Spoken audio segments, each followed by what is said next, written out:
జీవితపు ఆఖరి మజిలీ అయిన వృద్ధాప్యంలో కంటి నిండా కమ్మగా నిద్రపోవటం అనేది ఇవాళ చాలా మందికి తీరని కలగా మారిపోతోంది. హై బీపీ, షుగర్, కీళ్ల నొప్పులు వంటి కుంగదీసే ఆరోగ్య సమస్యలు కావచ్చు, లేదంటే ఒంటరితనం, కుంగుబాటు వంటి మానసిక ఇబ్బందులు కావచ్చు.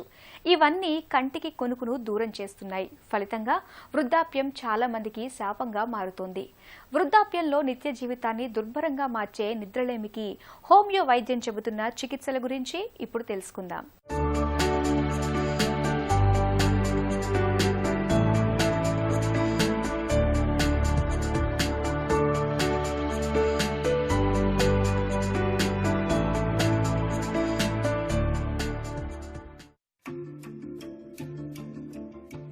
నిద్ర అలసిన తనువును, సొలసిన మనసును సేదదీర్చే సంజీవని, బడలికను, బాదరబందీలను మాయం చేసే పరుసవేది. అందుకే నిద్రను జీవుల పాలిట కల్పతరువుగా అభివర్ణిస్తారు.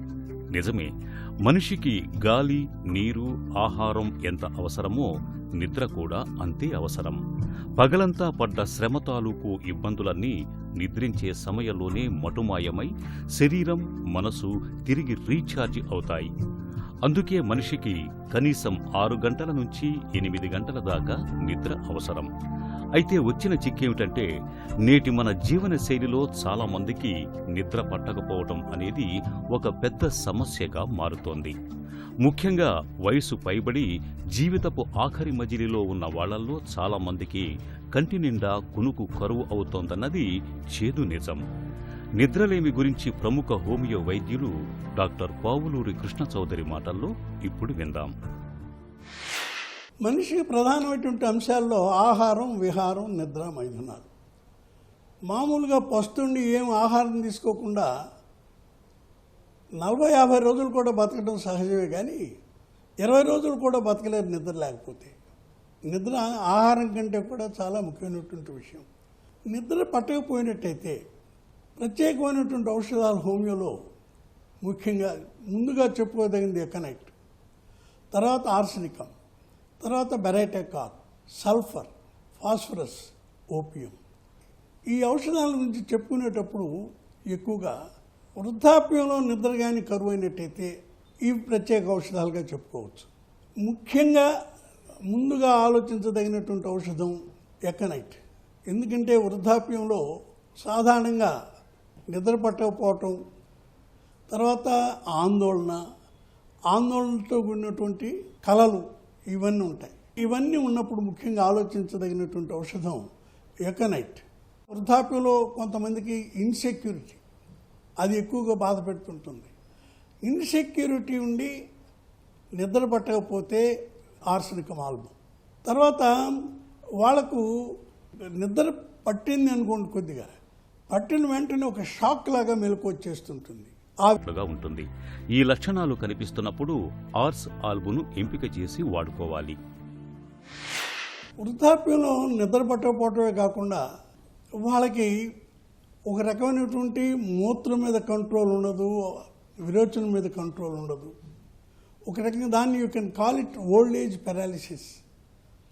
ఈ ఓల్డ్ ఏజ్ పెరాలిసిస్ లక్షణాలు వచ్చి నిద్ర కానీ తక్కువైతే బెరైటెకార్ ఆలోచించాలి. వాళ్లకు ఊరికే చొంగగారుతుంటుంది. తర్వాత నిద్రలో మాట్లాడుతుంటారు, దే టాక్ డ్యూరింగ్ స్లీప్. తర్వాత మనుషులు మానసికంగా మరుగుజ్జులుగా ఉంటారు, తర్వాత శారీరకంగా కూడా మరుగుజ్జులుగా ఉంటారు, నిద్ర పట్టక బాధపడుతుంటారు. ఇది బెరైటెకార్ వ్యక్తుల యొక్క లక్షణాలు. అది నిద్ర పట్టకపోతే వాళ్ళకి అది వాడుకోవాలి. తర్వాత హారిబుల్ డ్రీమ్స్, నిద్రపోతుంటారు, చాలా భయంకరమైన కళ్ళు వస్తాయి, గుండె దడబుడుతుంది, లేచిపోతుంటారు. వాళ్ళకి సల్ఫర్ వాడాలి. వాళ్ళకి చాలా నిద్ర తక్కువ, వాళ్ళకి ఏ పాటి శబ్దం అయినా కానీ వెంటనే మెలకు వచ్చేస్తుంటుంది, చర్మవ్యాధులు ఎక్కువ.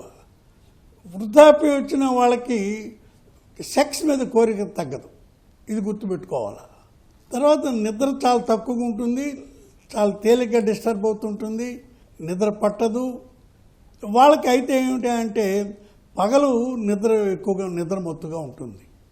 తర్వాత నిద్ర పడుతుంది కానీ వాళ్ళకి తృప్తి ఉండదు. ఇది ఒక రకమైనటువంటి లక్షణం. వీళ్ళకి ఫాస్ఫరస్ ఆలోచించాలి.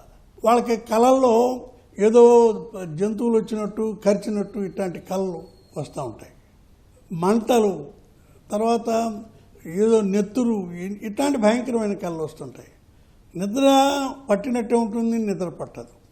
అయితే పగలు ఎక్కువగా నిద్రపోతుంటారు, రాత్రిపూట నిద్ర పట్టక బాధపడుతుంటారు. ఫాస్ఫరస్ వ్యక్తులకు అది. తర్వాత కొంతమంది నిద్రలో లేచి తిరుగుతుంటారు. దీన్ని సోమ్నాంబులిజం అంటాం. వాళ్ళకి ఎప్పుడో జరిగినటువంటి ఏదో ఒక సంఘటన, ఒక భయంకరమైనటువంటి సంఘటన ఇప్పటికి కూడాను వాళ్ళకి ఇంకా భయం వేస్తూనే ఉంటుంది. కళలు కూడా వీళ్ళకి విచిత్రం. నల్లటి జంతువులు అంటే క్యాట్స్ కావచ్చు, డాగ్స్ కావచ్చు, ఈ కళలతో బాధపడుతుంటారు. బెరైటా కార్బ్ వృద్ధాప్యంలో నిద్రలేమికి మరొక మంచి ఔషధం. బెరైటా కార్బ్ వ్యక్తులకు మత్తుగా ఉంటుంది, కానీ ఒక పట్టాన నిద్ర పట్టదు. ఆకలి ఉన్నా సరిగా తినలేరు. పక్షవాతం బారిన పడిన వాళ్లకి బాగా పనిచేస్తుంది. శారీరకంగా, మానసికంగా దుర్బలత్వం ఉంటుంది. మలమూత్రాదులపై నియంత్రణ ఉండదు.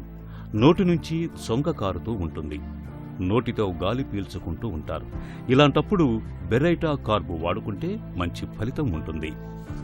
నిద్రలేమికి మరొక మంచి ఔషధం సల్ఫర్.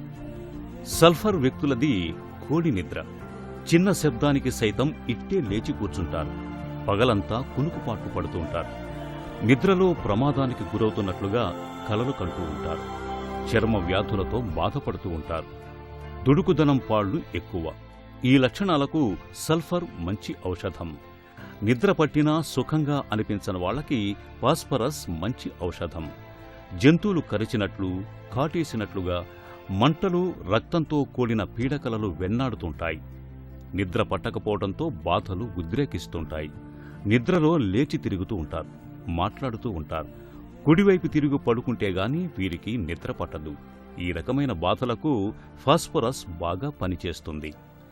నిద్రమత్తుగా ఉండి నిద్ర పట్టక సతమతమయ్యే వారికి ఓపీఎం ఒక మంచి ఔషధం. నిద్రలో ఊపిరి ఆగిపోయినట్లయి ఉన్నట్టుండి లేచి కూర్చుంటారు.